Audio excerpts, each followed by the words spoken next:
Okay, hello, welcome, and thank you for joining us for Elders Climate Action's monthly national call. I'm Mark Cook, a volunteer with Elders Climate Action on our education team, responsible in part for these events. In just a moment, I'll introduce you to our guest speaker this evening. For those of you who are new to ECA and who may not be familiar with us, we are great aunts and uncles, grandparents, and everyday folks determined to leave a livable planet for future generations of all life. Our programs, communications, and chapters are focused on engaging elders in building the personal and political will needed to respond to the climate crisis. At ECA, we are elder-centered and volunteer-driven, seeking to inform, inspire, and engage older generations to take actions on the climate crisis at the local, state, and national levels. To avoid any confusion, when ECA first announced today's event with Bright Saver, we announced co-founder Cora Stryker as our presenter. Since then, there's been a change, and instead of Cora, Wesley Schrock has kindly agreed to educate us about Bright Saver. Bright Saver's mission is advancing plug-in solar that is affordable and accessible to all. Their vision is a world powered by the sun. With that, please allow me to briefly introduce you to Wesley. Wesley's education includes the Thunderbird School of Global Management, affiliated with Arizona State University, and more recently, Terra.do, which is an online platform that promotes itself as a single source for climate courses, global community, and events with the world's top climate experts. Currently, Wesley is responsible for business development with Bright Saver, whose advisors include climate activist and author Bill McKibben. Prior to Bright Saver, Wesley worked across the U.S. and emerging markets with Kiva.org. Kiva is an international nonprofit that tackles the inequality associated with over 1 billion people globally who are unbanked, meaning they don't have a credit or debit card for easy access to their money or credit history to help them qualify for a loan. Bright Saver offers Wesley the opportunity to focus on the intersection of both climate change and inclusive finance. Bright Saver and Wesley believe clean energy should be accessible to everyone, including low-income households and those who traditionally are unable to access residential solar. And they are successfully working to see this all come true. Before turning this over to Wesley, we encourage you to post any questions you have for him to the Q&A at any time during his presentation or even during the Q&A itself, which will be held after Wesley presents. We will also have a brief action party for about 15 minutes following his presentation. Wesley, please take it from here. All right. Thank you, Mark. It's quite the introduction. Appreciate it. I'm going to share my screen. I have a presentation to run through. Okay, there it is. So yeah, as Mark mentioned, I'm currently with brightsaver.org. Brightsaver was founded in December of, let's see, 2024. I joined February 2025. So we're a young organization, and I've been with them for most of the way, going on a year now. We're based in California, so I live in Oakland, California, and let's see here. So what do we do? Bright Saver. Basically, we do a couple of things. On the one hand, we do pilot programs, mostly in the Bay Area, some in small ones in other states, but predominantly in the Bay Area, where we are installing plug-in solar systems to see what works, what doesn't work, to gather data. And then on the other hand, we work on policy. We, in order to, as I'll explain in this presentation, but in order to build a market for plug-in solar in the U.S., regulatory changes are needed. And so we're working on that. And I'll get into that a bit later. Um, Earlier this, or not this year, last year, we released a white paper, which I can share at the end of this. It's 30, 40 pages or so, where we sort of outline when I say build a market, sort of outline what our vision is for plug-in solar in the US. And we're hopeful that in another decade, we'll see as many as 60 million people adopting this technology. It's pretty ambitious, but we think there's a path for that, which we outline in the white paper. Okay, let me move on. So let's talk about, so what is this technology? So you can see an example here on the right, but basically we're talking about small modular photovoltaic or solar systems that plug into a standard outlet, into a standard exterior outlet. Um, and these systems, they can cost as little as five, $600, or they can be, if you pair them with a battery, they might be a couple thousand. So there's a pretty big variation in what these systems can cost, anywhere from a couple $100 to a couple $1,000. Uh, and so what they do is they feed, it's like an appliance in reverse, as the slide here says. They feed power directly into the circuit. If it's plugged into a branch circuit, they'll power anything else on that circuit. Then that electricity goes to the panel, the breaker panel, and is redistributed to wherever there's load in the house. And so what these systems do is they offset grid usage. And so consumers are able to reduce their electricity bills. And in California, where we've been running pilots, where electricity is fairly expensive, the savings can be quite substantial, anywhere from $200 to $600 a year, depending on the system size and whether or not you're using a battery. And I should point out that these work with traditional grid-connected homes like rooftop solar. This is not an off-grid product. That market is already a fairly mature market that already exists. There are plenty of solar products for camping and RVs and all that. These are for grid-tied apartments or homes. Okay, here's a couple of examples. So, you can put these anywhere you have, direct sunlight. So you have the examples on the left here. We call this sort of backyard solar, and these are 400-watt glass panels, about the size of a door. In this case, you've got them in backyards, but you could also hang them from a balcony. You could hang them from a fence. You could put them on a flat rooftop, anywhere that you have space, and ideally southwest sun exposure. And then you also have the more sort of traditional balcony systems. This is in the photo there is a tiny, I think that's maybe a 180-watt panel. It's called a flex panel. And you can attach it with zip ties. It's bifacial as well. You can attach it with zip ties or suction cups or however you want. So there's a lot of product offerings is sort of the point of showing these different pilots that we've done. Okay, and then I want to talk about the experience in Germany. So you can see here this graph. Actually, let's start with the graph on the right. This is sort of the adoption curve in Germany.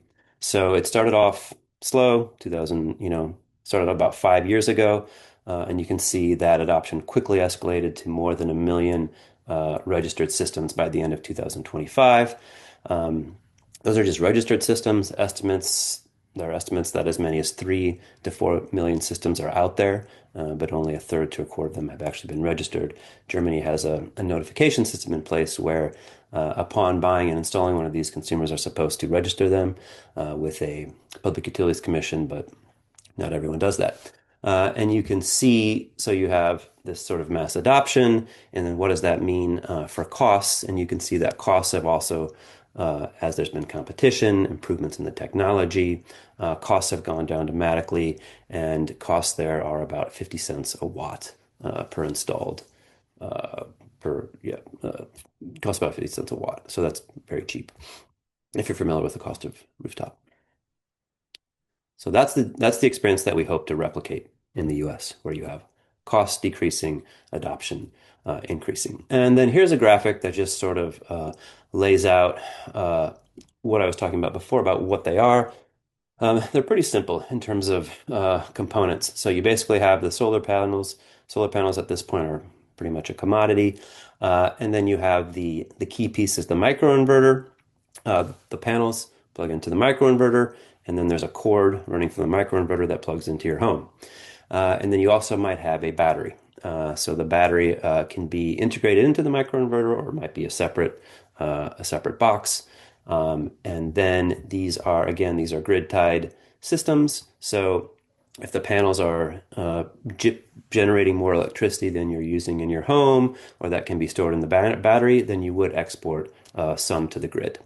Um, and of course, again, these are only they're small systems, so they only account for a portion of your, maybe 5, 10, 15, 20% of your electricity use, depending on where you live, how much electricity you use. And so you still need the grid to supply the rest of it. So that's a graphic of how they work. All right, what do we got here? So why why don't we have this in the US? Um, the main hurdle right now is a regulatory one, and I'll explain a bit here on the slide what that is. So there's one state in the country, Utah. They were the first last year to pass enabling legislation. So in Utah, it's perfectly legal for consumers to buy these and plug them in. So far in 2026, 29 states, these are just a few of them, they're not all there. 29 states have introduced legislation this year, and we've got, I think, two more will do so in this session, and we've got four or five more lined up for 2027. So there are some states that don't have sessions in 2027, or the sessions are very short, or only bills that have budgetary implications can be passed. So there, for various reasons, there are about five or six states who are preparing for 2027, not 2026. So what is this enabling legislation that I am talking about? So the the default position of utilities for any sort of solar device, whether it's a big rooftop system or whether it's a small plug-in solar system, is to require an interconnection agreement. And so, what this Utah bill and what these other 29 proposed bills are doing is basically, well, first of all, you're defining the category. So you're defining plug-in solar as in Utah it was 1200 watts and below. Most bills are also using that 1200 watts. Some are 1920, but you're defining what it is and then exempting it from net metering, well, from interconnection agreements and net metering. So the idea is to make this a permitless, permissionless, simple thing to do. You order it online directly from a manufacturer, or maybe sometime in the future, 3 years from now, you go to your big box store, Costco, Walmart, whatever it may be, and you buy it and you bring it home and you plug it in, and that's it. Um, Yeah, and so the bill in Utah, it was introduced by a Republican, Raymond Ward. It passed unanimously. Unanimously, it had bipartisan support, and so the reason that you're seeing, I'll go back a slide. The reason that you're seeing, 29 states have introduced this. You have a nice diversity of geography. It's not just the coast. It's not just blue states. There are red states as well. Because again, really what this is addressing is energy affordability, energy independence, and given that electricity prices are rising everywhere, people are looking for solutions to rising energy costs, and this is one of them.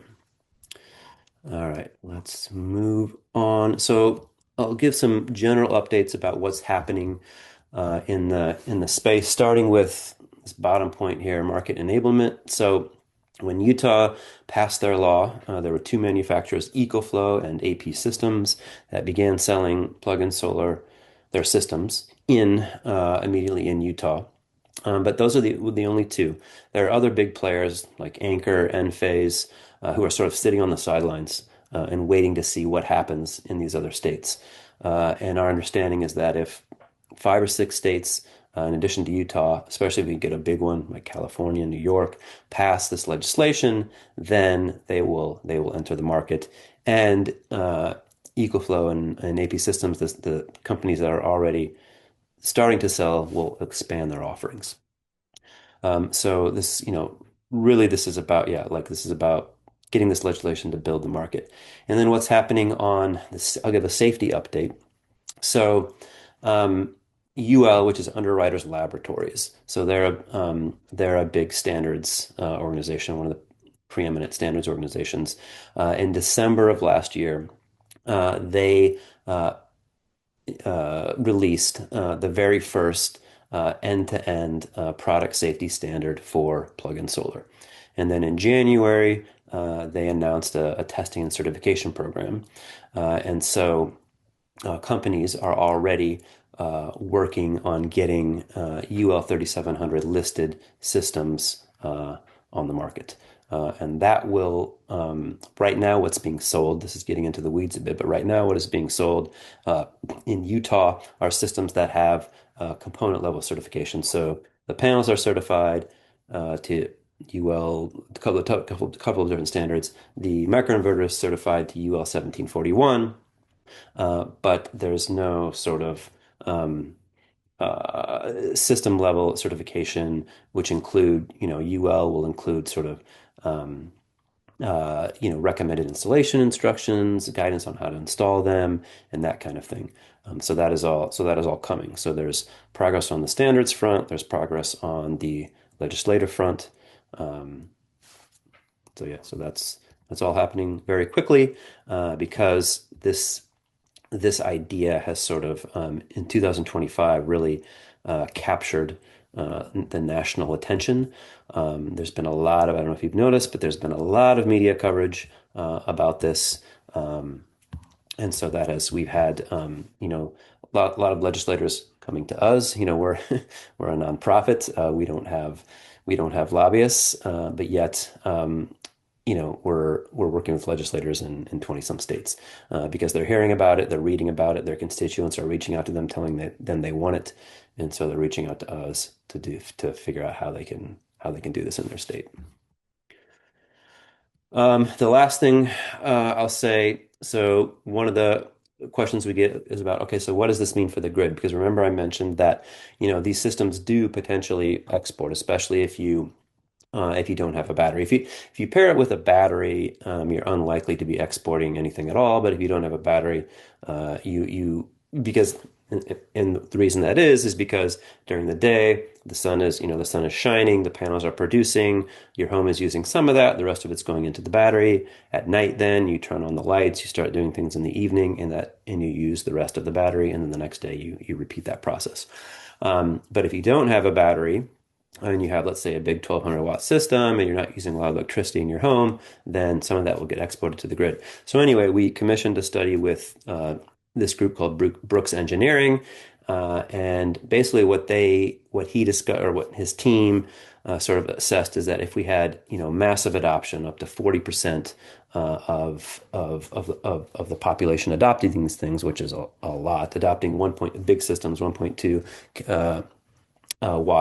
kilowatt systems, what would that mean for the grid? And basically the answer was not very much, and that these really it's best to think about plug-in solar as sort of energy conservation measures. It's basically helping homes to use less electricity, reducing stress on the grid, and that you'd have to get past that 40% market share for the residential sector in any particular region to become a net exporter to the grid. And that would only be at like peak daytime hours. Okay, and that is the end of my presentation. That went pretty quick. So at this point, if anyone has any questions, I would be happy to answer them. Okay. Excuse me. I'm trying to take these as they were submitted. Um, so the first one, it says, thanks for coming to the Minnesota Energy and Finance hearing today. Oh yeah.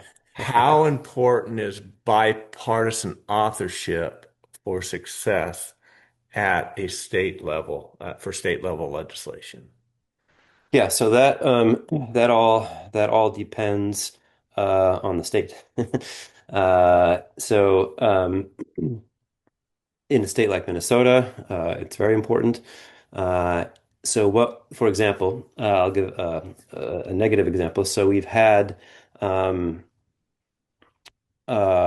states, some red states where basically, yeah, a legislator, read about this, found out about it. They're a Democrat. They introduced the bill. They didn't have uh, they might have had they might have had a couple of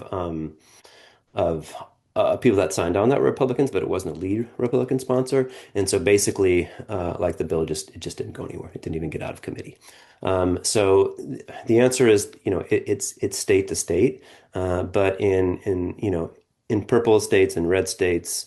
Well, in purple states, like the bipartisan is super important.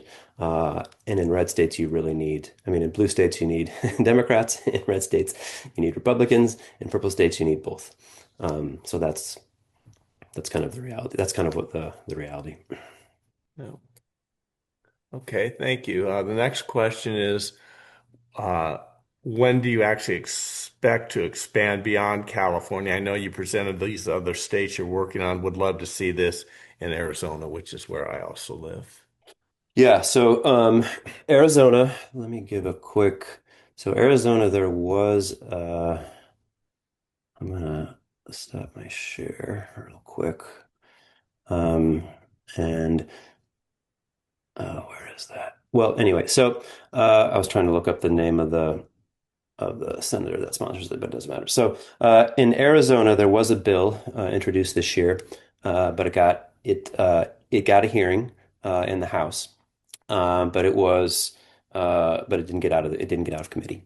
And so the coalition working on it, which includes us, Vote Solar, a couple of other organizations, are sort of regrouping for 2027. So what we're seeing of those 29 states that I mentioned, uh, a couple have already gotten through some chambers. Virginia's through the House, Vermont's through the Senate. Most of the bills are still like in committee. There are four states where it's already not gotten through: Indiana, Arizona, Wyoming, New Mexico, and so there. The coalitions are already thinking about, and the legislators are already thinking about 2027. So the effort in 20, and they didn't expect it to pass in 2026. The effort was more about building awareness, starting to build those legislative coalitions, getting Democrats, Republicans, everybody on board. But in terms of, that's not quite the answer to the question. In terms of Bright Saver and our operations, for now we're pretty focused on California. We just expanded to LA. And actually in California, we are only offering right now only one product, and it's called a net metering expansion product. And so it's basically targeting those who have rooftop solar and want to add some additional capacity in a cheap and easy way. Because in California, you can add up to 1 kilowatt of capacity without uh, changing your net metering agreement. So if you're following California at all, the most recent net metering pays practically nothing. And so a lot of people so these people that are grandfathered into older, more favorable tariffs don't want to give that up, but they'd like to, add a little capacity so they can do that. Um, anyway, that's the only product we're offering in California right now. Because we're sort of waiting. Initially, we did install some systems just as I was mentioning before to see what works, what doesn't work, what's good, what isn't good.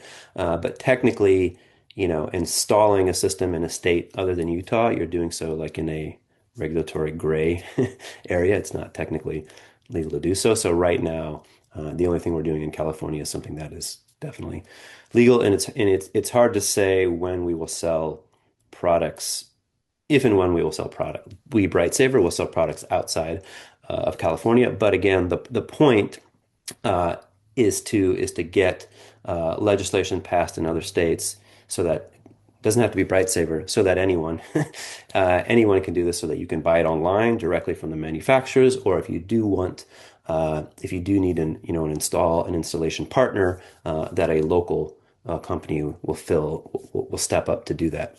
For example, in South Carolina, there's a bill that's moving through the legislature, and one of the people that's working on it is already he's involved in a solar coalition. He used to be in the solar industry, and he's like, "All right, if we get this through, I'm starting an installer business." So, and you're seeing companies like AP Systems looking for balcony or plug-in solar installers throughout. They're already lining up like a distribution installer network based on where it's looking like bills might pass. Okay, thanks. Yeah, So there's yeah, actually quite a lot of questions here. Okay. okay, I think someone has asked if you might have a template, Bright Saver, that could be used for to be or used or incorporated in a letter to state reps in Delaware to pass legislation that allows Delaware citizens to yeah. apply. So we have a toolkit on our website which has a lot of those types of things. I think it has.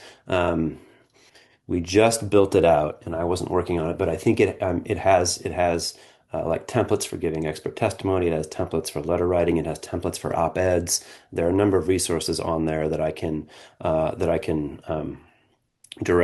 share out even after the call, and you could probably email it around to the membership. Um, but yeah, we have those resources. I can also give an update on Delaware. So the Delaware Energy Stakeholders Committee, which is led by Senator Hansen, is currently considering this.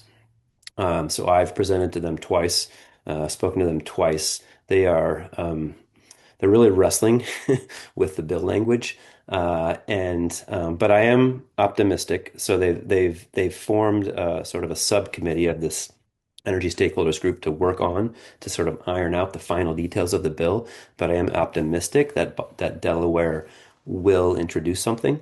But that said, additional pressure certainly wouldn't hurt. So yeah, so nothing Delaware has not introduced, but it is on. It is being worked on. Okay, excellent.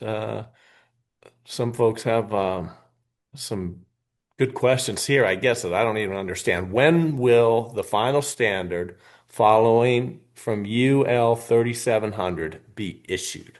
Yeah. So UL 3700 is an outline of investigation. So what UL does with new emerging technologies is they'll release an outline of investigation, and then they'll form a committee, they'll get input from stakeholders, industry stakeholders, and eventually that outline of investigation will become a full UL standard.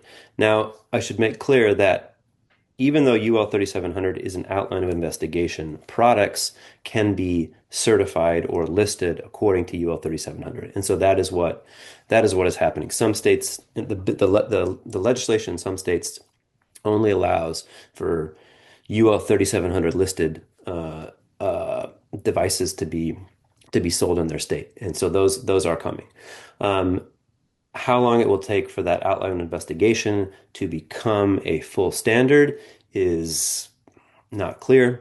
It could be a year, it could be two, it could be three. We don't know. Um, but that process is already underway because I'll add a little more context. UL 3700 is pretty conservative. It's the first one, and it doesn't allow for sort of the plug and play vision that we imagine where you go to Costco, you go to IKEA. It's a little more restrictive. And so ourselves and the industry will be putting pressure on UL, trying to convince them to, as they're developing that standard, to make it more user self-install friendly. Okay, thanks. I tell you, Wesley, this I do a lot of these, and you've had as many questions as anybody I can remember, maybe Great. a Well, lot that's more. that's the thing about balcony solar. I mean, it's just people are interested in it. People want to learn about it, and it's like Wow. it's an Okay. accessible, tangible thing that people get excited about. Yeah, we need something to be hopeful for right Yeah. now.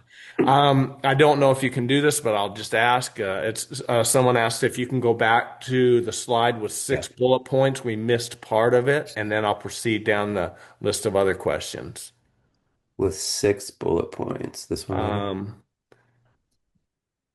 uh, Leslie or Jen or uh, This has 6 bullet points. yeah, I don't know what their question was exactly, but if it could be in the chat, then Jen or Paloma could ask it because I've got the Q&A up and I can't get just to the chat right now.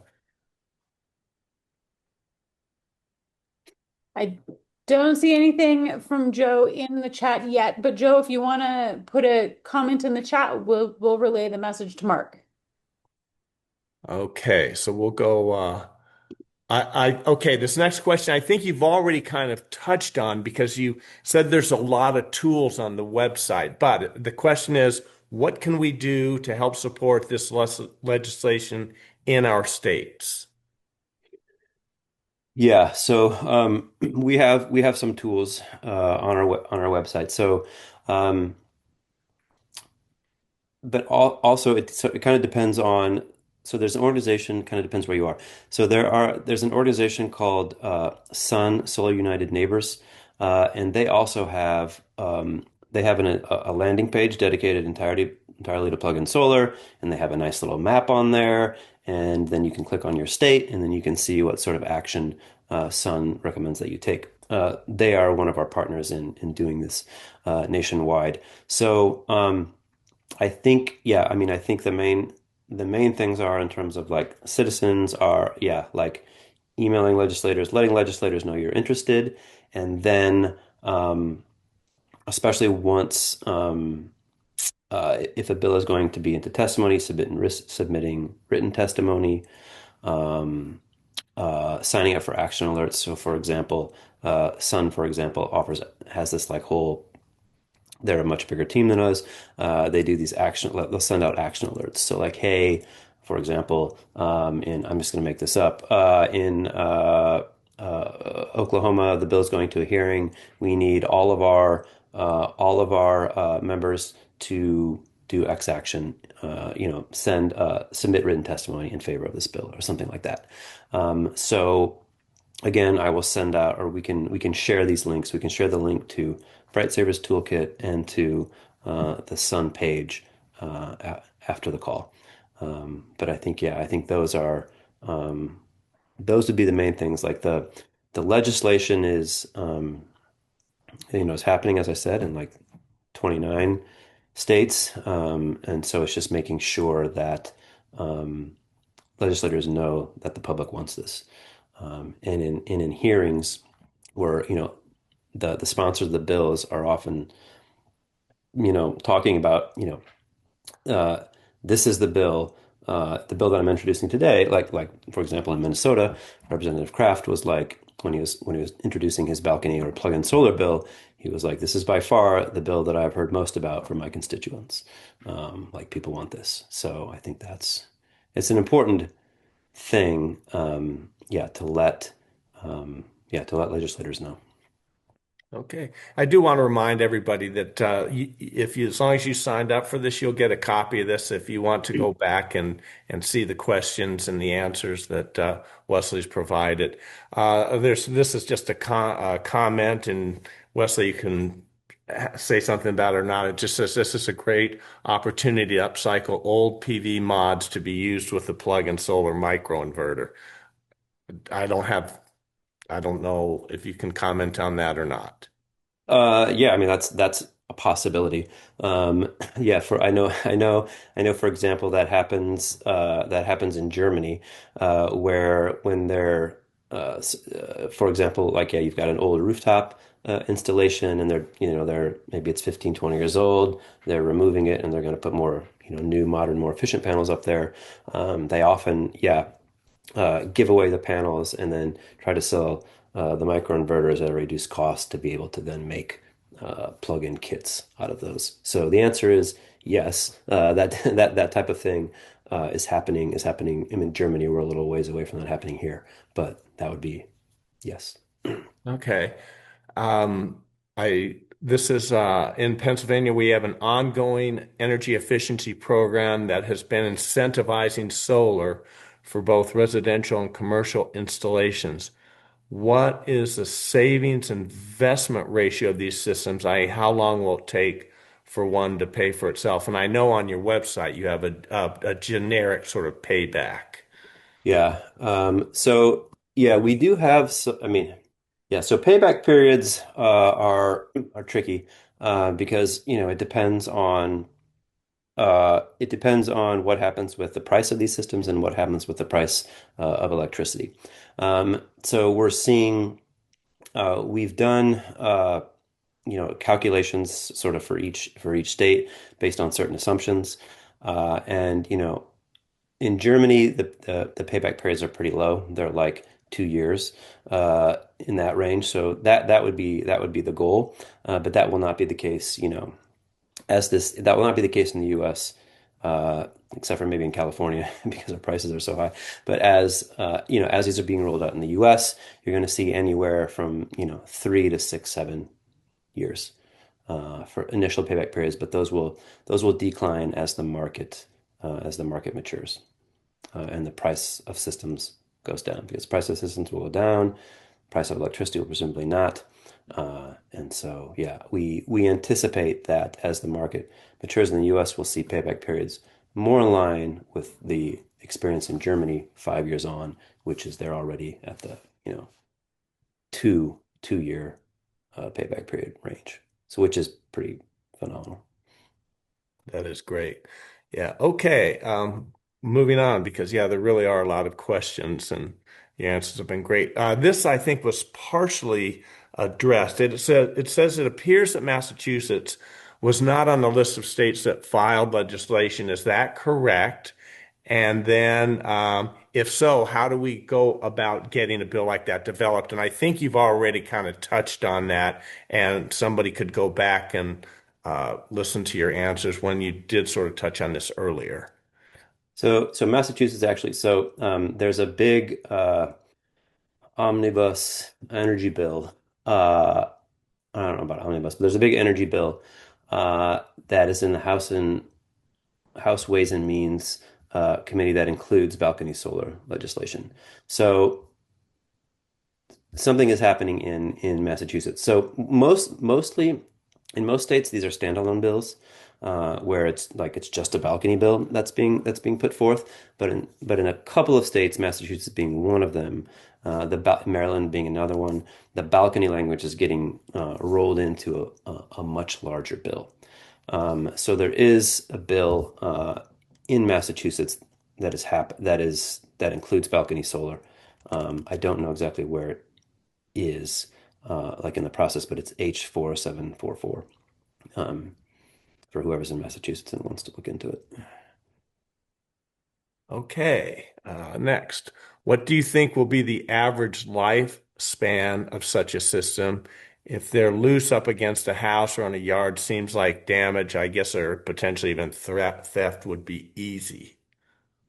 Yeah, so in terms of so it should be 20 years. So similar to rooftop system, the panels should last 20 years. But yes, so when you're installing them, uh, taking precautions to make sure that they're installed securely and properly. So for example, like in the backyard systems that I showed in the presentation, either bolting them down or adding sandbags.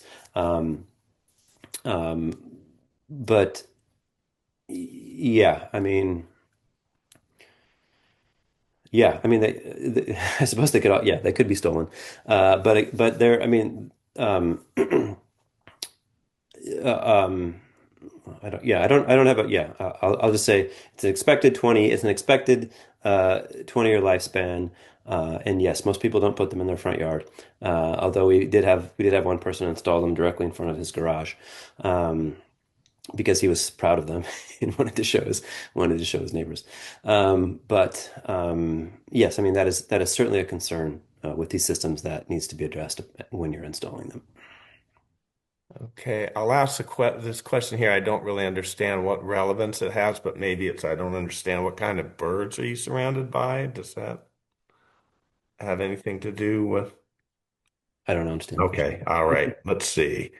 All right. This is more something somebody wanted you to comment on.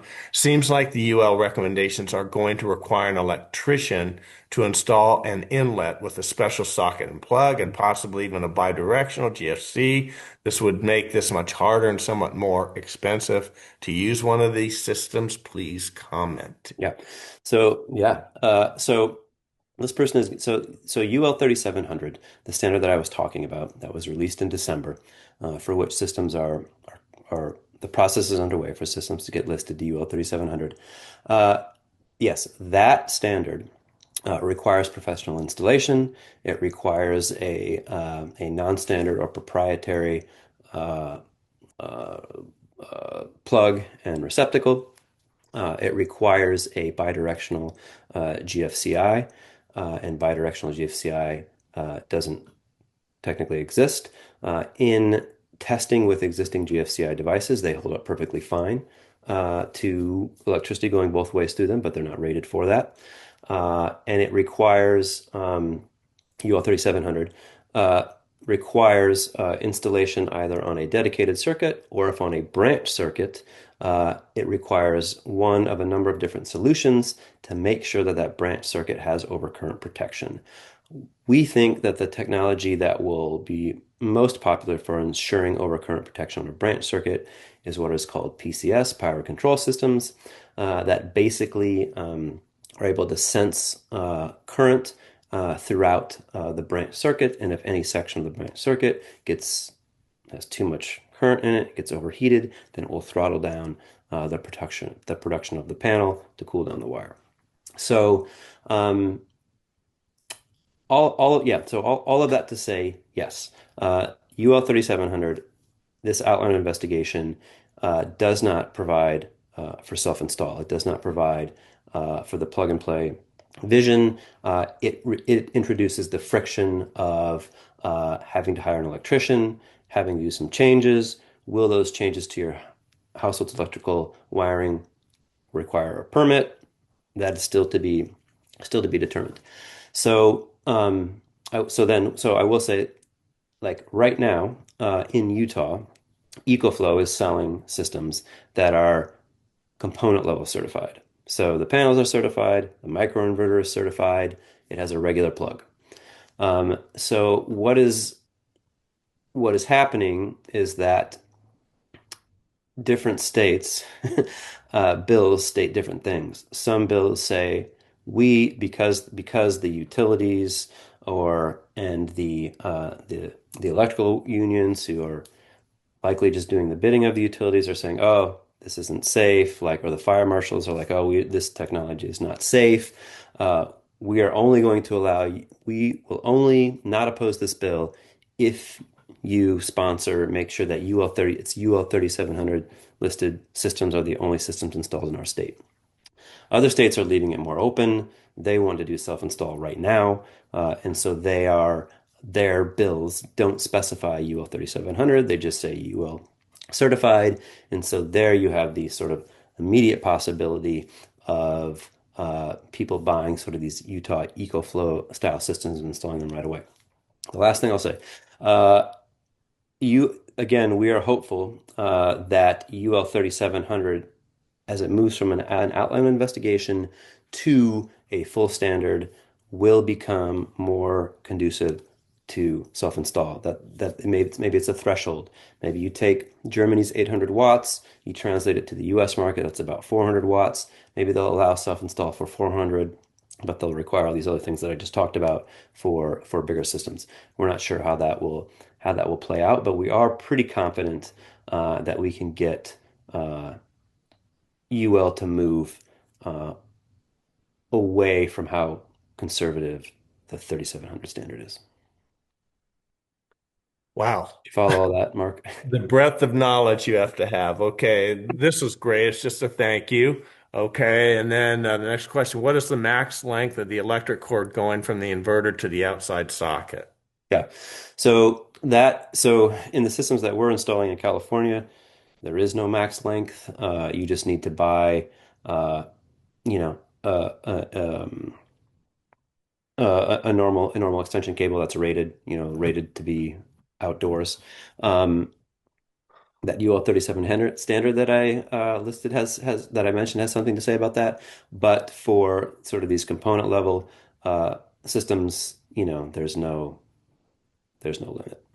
You can run if you want to put the panels at the back of your house or the back of your yard and run a 100-foot cable to your outlet, you could do that. There would be, a little bit of loss, but maybe 2% uh, loss by using that extension cable, but it wouldn't be that big of a deal.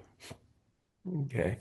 I think this next question actually answers a question I'd had about targeting which states to try to proceed. This says in Washington, average monthly bill is 150 a month for apartments and maybe 180 for residential. Um, Hold on. We do have a bill this session, but will people really be interested? And I guess what they're saying is they have renewable now, maybe hydro, and so they have low cost electric, and maybe the payback, if it's purely economic, doesn't make a lot of sense. Yeah, that's a possibility. The Washington did have a bill. It was tied to some other things, and the balcony components just got stripped out very recently. So balcony solar is not moving forward in Washington. That's another one that I should have added. They'll try again in 2027. But yes, there's no question. Like in states where electricity is really cheap, the adoption of these will probably be lower. Because if you think about like Germany, where I showed that curve of this mass adoption, well, in Germany you had, because of the war in Ukraine, you had electricity prices like skyrocketing, and so people were desperate to find solutions to that. So in places where energy affordability is less of an issue, then people are going to be less interested in solutions. I think that's Okay. normal. This should be quick. Are there American manufacturers making these panels? So, not the pan, yeah. So panels are basically like a commodity. Almost all the panels come from China. Uh, the um, the microinverters. So the biggest companies doing this are European or or Chinese or Asian, and so those will be the players uh, that are likely to dominate this. Uh, but we'll see. There is some solar production, panel production starting to happen in the U.S., but those panels are mostly for rooftop. The the existing manufacturers, like the manufacturers that exist that are already doing this, are not in the U.S., right? They're as I said in Europe or in China, and they're the ones who are going to be selling products first in the U.S. But yeah, so it's hard to say what's going to happen with, especially with the IRA no longer existing, what's going to happen with solar production in the U.S. Okay. Yeah, we're getting down to the end. I hope your son or your No, infant. I'm good for another 10 minutes. That's great. Yeah, honestly, I've never seen so much activity in the Q&A. This is fantastic. Oregon has a bill this session for plug-in solar. It's a short session, so it may not be heard. What is the source of opposition and the reasons for opposing plug-in solar? So this is a good question. Like, who are we seeing in Oregon and other states? Who is opposing this? Utilities. Utilities for sure. And then we're seeing, as I mentioned, like the IBEW, the electrical unions, electrician unions, and then like fire marshals, code people, code bodies. Um, it's, there's a question of what their true like motivations are for opposing, and then what they talk about in the hearings, and what they talk about in terms of why they're opposing. So I mentioned earlier that I think in most cases the electoral unions are kind of doing the bidding of the utilities. So why would utilities be opposing? Well, they might be opposed to just distributed energy of all forms in general, right? Especially if you're an investor, if you're an IOU, an investor in utility, you are incentivized to. I mean, the way their whole model, their whole structure, it's it's naturally it's antagonistic towards distributed energy because they get paid to control everything else. So okay, so that's who it is, and then what they are citing is safety. It's always safety. It's like, oh, these these are not safe. People are going to burn their houses down. Um, line workers are going to get electrocuted. Firefighters are going to get electrocuted. Um, and so it's always about safety. Um, that is their claim, is that it's too early. For example, they'll say, oh, like we need the NEC, the National Electric Code, which doesn't mention or talk about plug-in solar because it's new. Like we need the NEC and the state electrical code updated before we can support this. Or yeah, I mean they in some states there's like a good faith effort on the part of those groups to get a bill that will be safe.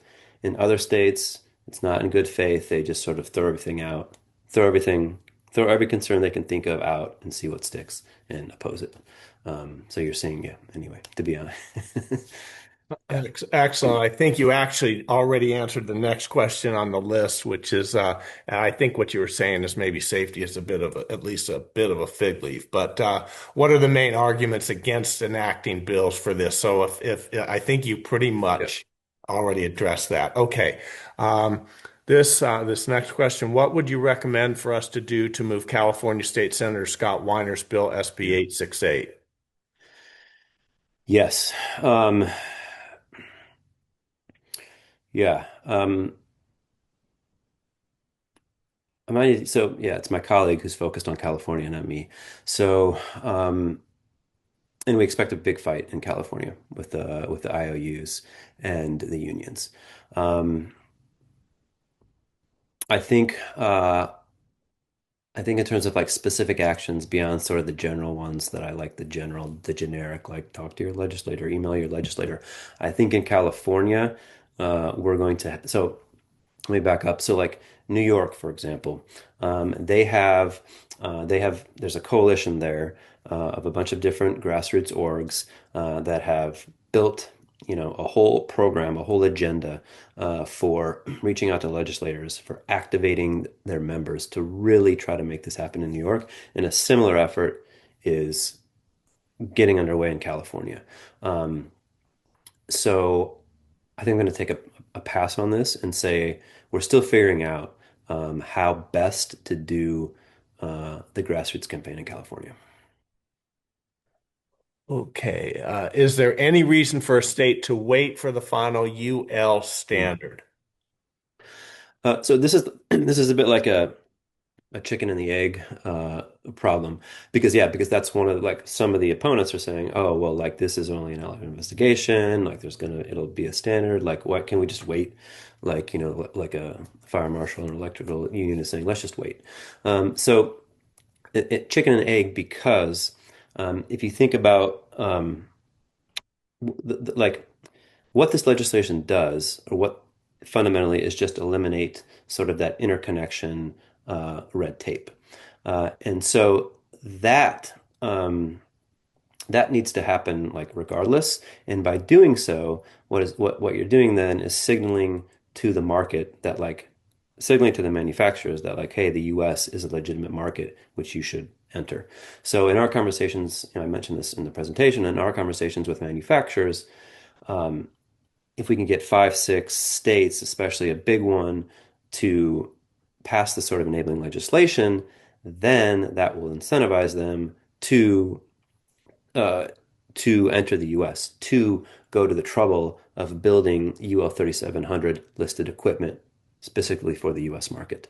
So my answer would be no. Like, you should get, you can, because you could put in your legislation, like, only UL 3700 or successor standard systems can be sold in our state. But that's fine. But the main thing is like, okay, but let's clear out the interconnection red tape now to enable the market. Okay, out of respect for your time and the fact that you need to go back to being a dad, I'll have one last question Okay. here. And I think this is actually kind of a good generic question we'll close with. How do I find others in my state working on this? I guess, how do you get critical mass to support these kinds of initiatives? Yeah. Um, so uh, I see Paloma put in the sort of the sun page. But I think, yeah, I think, yeah, so these questions are hitting at a bit of my weakness, and that's on the grassroots part of it. And like what individuals can do. But I think, yeah, I think the key is joining, like, so Bright Saver, we are not a membership organization. We are more sort of like inside game, technical support, education, as opposed to organizing like grassroots campaigns. But some of our partners, such as Sun, um, uh, they have they are much better at like sort of activating memberships to do specific actions in support of specific bills.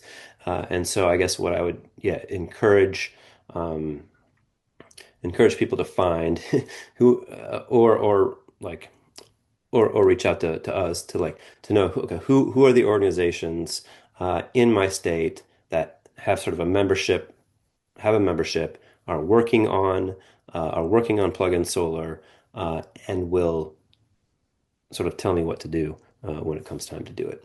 But that's not necessarily what we Bright Saver do. Okay, everybody, I want to respect Wesley's time. Wesley, we're just incredibly grateful for you presenting to us. And really, this was just such an interactive thing. So much was Q&A. And like I said, it's probably one of the best, if not the best I've ever seen. So thank you for My pleasure. doing this for us. And for everybody else, I hope you'll stay on. We are planning an action party. And with that, I'll turn it over to the Climate Action Now folks. And Wesley, thank you so much. My pleasure. Thank you, everyone. Bye. All right. Hello, everyone. Thanks so much for having me on for yet another national call. Always happy to be here. I'm Kaylee Beam, Director of Content at Climate Action Now, and I work I have many roles, but I work with an amazing team of volunteers to bring you actions like the ones you'll be taking tonight. And before we get started, can I just say I love the topic of plug-in solar. I think there's something so hopeful about it, clean, affordable energy for all, right? And if you follow us at all, you know we're really big fans of Bright Saver and what they do. So they're just amazing and excited to get you all taking some plug-in solar focused actions tonight. So without further ado, let me just share my screen so we can get started. So you should be seeing the goal tracker now. All right. So on the left side, we have our globe. It will fill in and iterate as we take action tonight. One thing that's a little different about tonight, but if you were on last month, it's the same as then. The QR code will actually take you to an action carousel on the Elders Climate Action website rather than the Climate Action Now app. So for those of you who want to access the carousel on your computers, feel free to type in the short link under the QR code or click on it. I think Paloma or one of the ECA staff members will be dropping that in the chat. But if you prefer to use your phone or tablet, just point your camera at the QR code box, wait for that little pop-up to appear, and tap on it to get to the carousel. Of course, if you've never used the carousel before, you'll have to put in some basic information to take action, like your name, address, email, and personalized message. And for those of you who already have app accounts but are using the carousel for the first time, don't worry, you won't have to start from scratch. The carousel will recognize your email, send you a verification code, and once you put that in, it'll transfer over all your progress. And of course, for any of you dedicated app users, you can totally access tonight's campaign there. Just go to that campaigns tab, scroll to the bottom, and you'll find it under ECA National Call with today's date. So that's all from me. Let's see if we can reach 100 actions in the next 15 minutes. Thanks so much, everybody. Thanks for joining, Kaylee. That's really good information. And I just wanted to highlight verbally while people are going through that, the QR code and the links, some of the ECA recommended actions are certainly directly involved with solar, but we have a wide variety of actions as well. We're going to give people the opportunity to speak their mind on the EPA Administrator Zeldin. We're going to give you all the opportunity to reach out to your state legislators in support of agrivoltaics. So the combination of growing plants and animals along with energy. Let's see. Yeah, we've also got some, like you said, there's an ECA recommended plug-in solar action, but then we also have some state-specific ones for states that have already introduced their own legislation to deregulate plug-in solar. So if you live in one of those states, I think it's New York, California, I don't remember the full list, but it's really growing fast. Lots of, every day it feels like more states are either talking about legislation or already introducing it. So pretty incredible. Yeah, I'm seeing the Pennsylvania, list now. Maryland, Vermont, New Hampshire. So if you live in any of those states, you'll have a state-specific version of that action. Yep. You'll have access to the Bright Saver white paper that Wesley referenced, and an opportunity to share those white papers with your state elected officials. There's an opportunity for improving grid reliability in general, and also a canon recommended action also on biodiversity, where solar farms can assist in that. So we've got 20 some odd topics related to what we're doing tonight. So do you have a refresh opportunity on the tracker? It should be updating automatically, but it might be a little bit slow to update. I remember we noticed that last time a little bit. So I think it's just slowly ticking up, but it's still getting used to accommodating so many people taking action at once, right? Yeah. I think this one, I'm not sure you were here yet, Kaylee, but we had dozens of questions, a lot of really good interaction on this topic. I'm absolutely convinced that it's something that people are interested in. They definitely want to learn more about. These actions you've provided give us the chance to do something about all that interest. So this is good stuff. And one thing that's really cool is we've heard just from like conversations with the Bright Saver team that in some cases, our elected officials in some states hadn't even heard about the plug-in solar issue until, our users, like using our carousel, sending our messages, contacted them.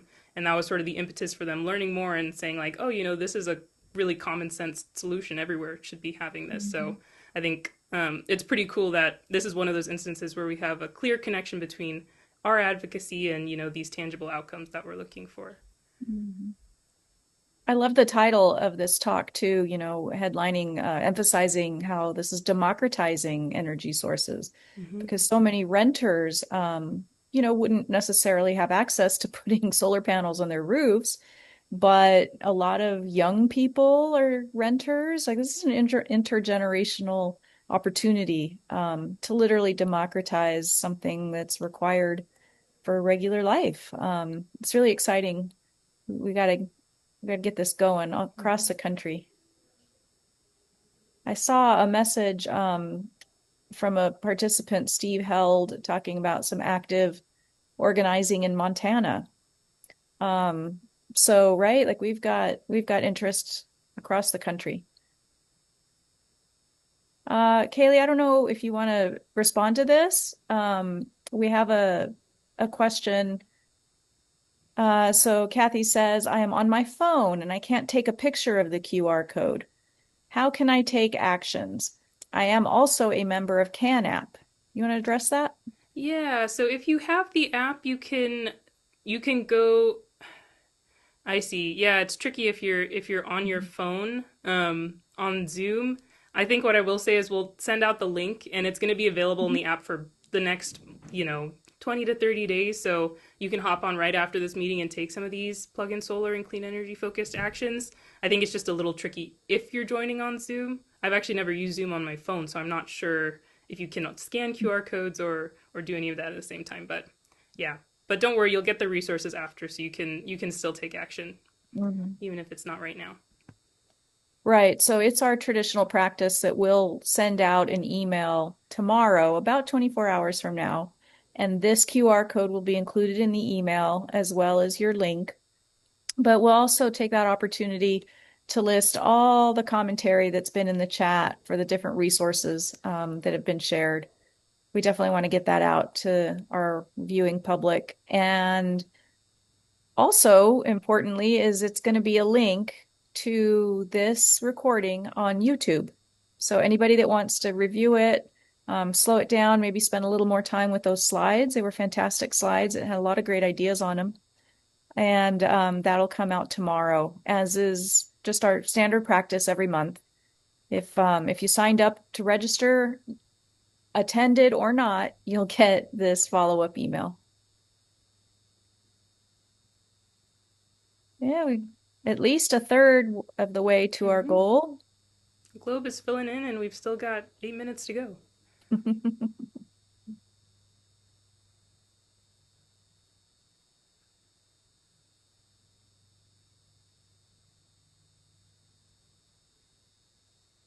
Yeah, I think we got the questions. Okay. Mm. Oh, this is interesting. So Leslie's watching. She says, I do can actions every day on my phone, on my iPhone. Tonight, I have to put in my personal information for each and every action I want to take.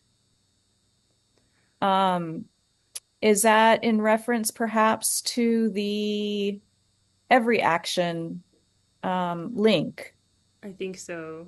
Okay. Yeah, so I think it's the contrast between the actions that link to every action and the ones that are natively hosted in our CAN platform. So, if you're, on the CAN app, you can take those CAN actions really quickly, just send it off to your representatives. But for every action, there's that kind of extra step of putting in your information. But that's really good feedback. I think for the future, we can figure out maybe a better way to split up those actions. Mm-hmm.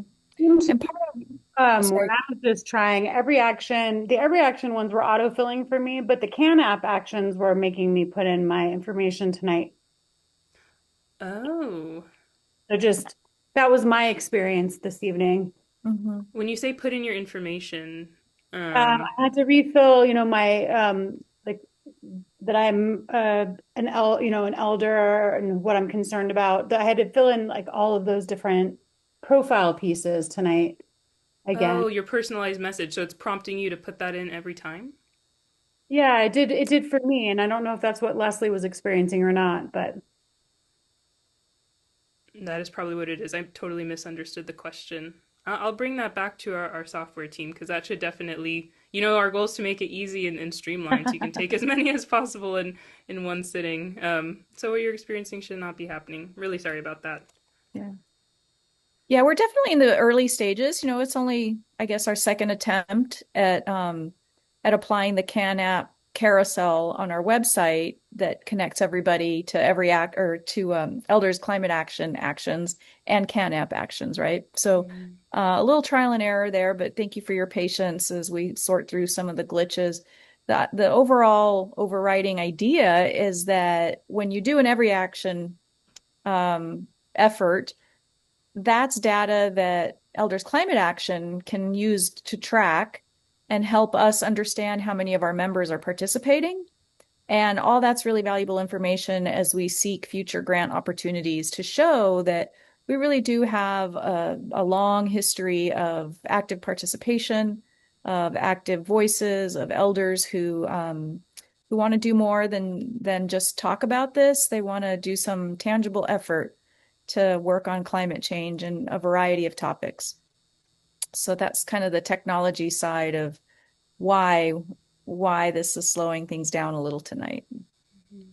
But I think well worth it, and we'll work through the glitches.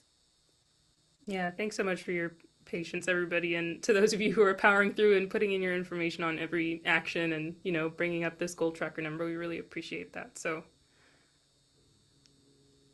Yeah, I think that makes a lot of sense for how some of these actions are slower to increase on the mm-hmm. goal tracker. So that makes sense.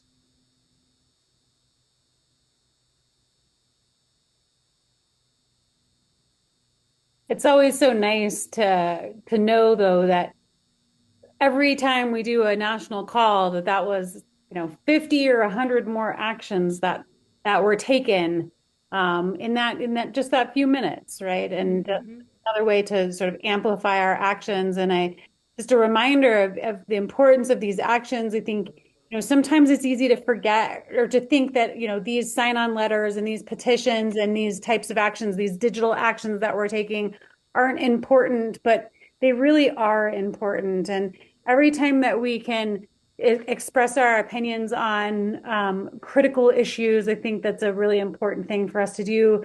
Our civic duty, and every time that we sort of mobilize you for submitting a comment or providing testimony, things like that. Those are really important actions that put our desires on record.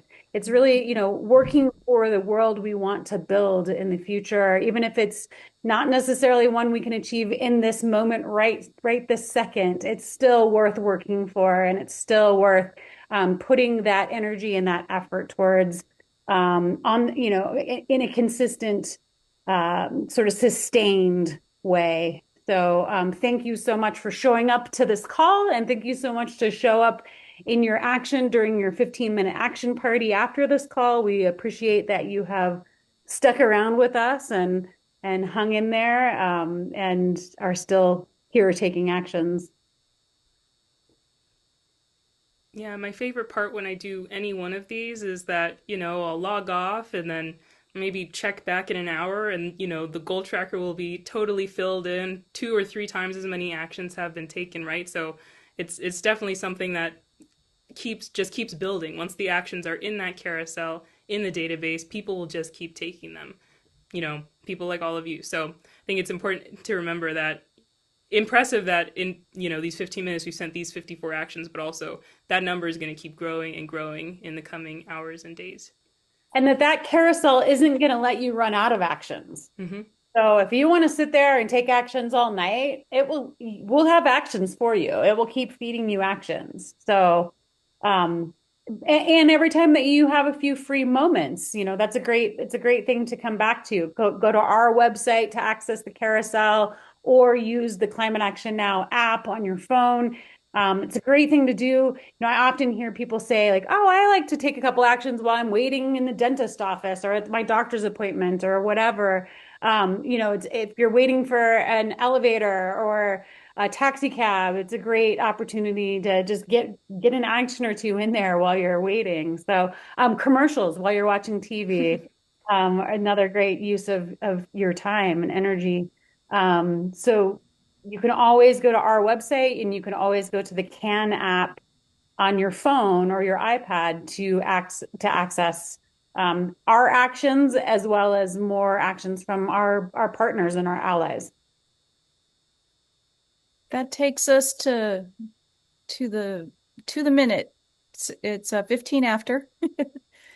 We've got a really good start on the action tracker to meet our goals. We'll follow up with all of this information in our follow-up email with the recording links tomorrow.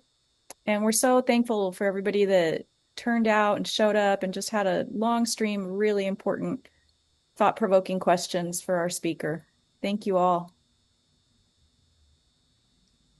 Thanks so much, everybody. Good night, everyone. See you next time.